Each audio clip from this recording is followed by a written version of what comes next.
World War II and Africa.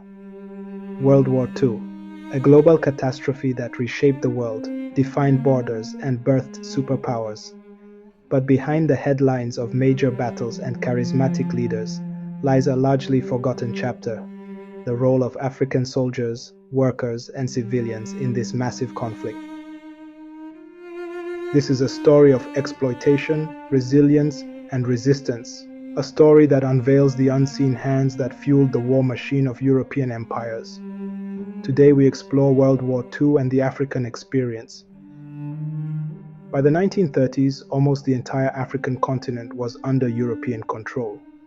The colonies were not just lines on a map, they were the economic backbone of European capitalism.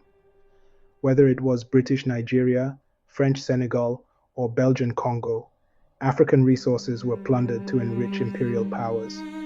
The people, seen as subjects, not citizens.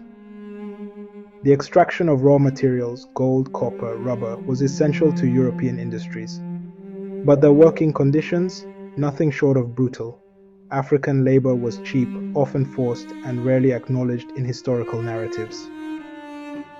In a way, the war economy didn't start in 1939. It was already in motion in the colonies.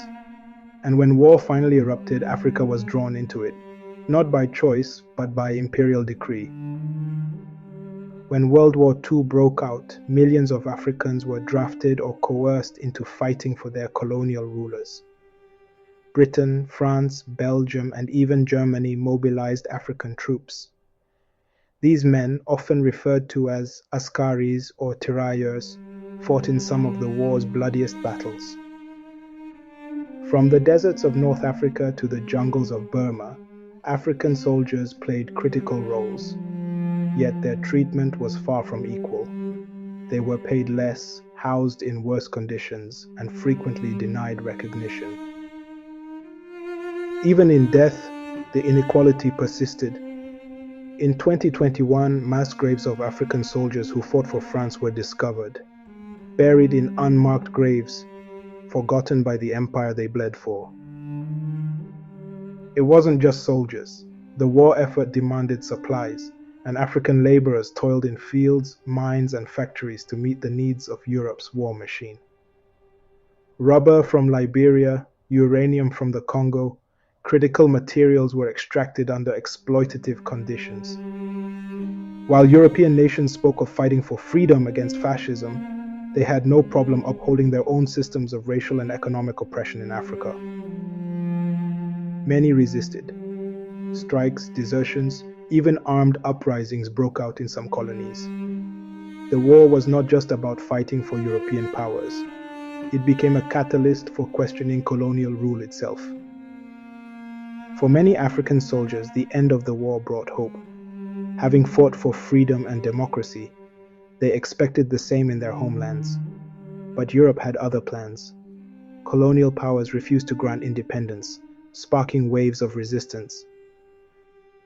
In one of the most brutal betrayals, African veterans who demanded their rightful wages were met with bullets instead of gratitude.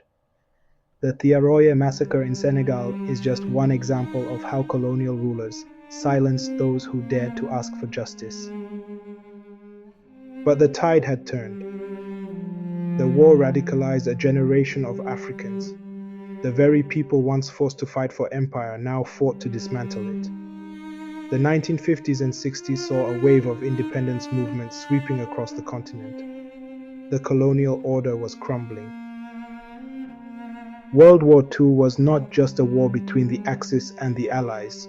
It was a war that exposed the contradictions of colonial rule. Africans fought, labored, and died for an empire that refused to recognize them as equals. Today, the legacy of this war still lingers. Economic exploitation, political instability, and global inequalities can all be traced back to the colonial past. But history is not just about remembering, it's about learning. The struggles of the past fuel the fights for justice today. If history is written by the victors, then let us reclaim the narrative. If you found this video insightful, don't forget to like, share, and subscribe to Untold Africa. Until next time, keep questioning the past to understand the present.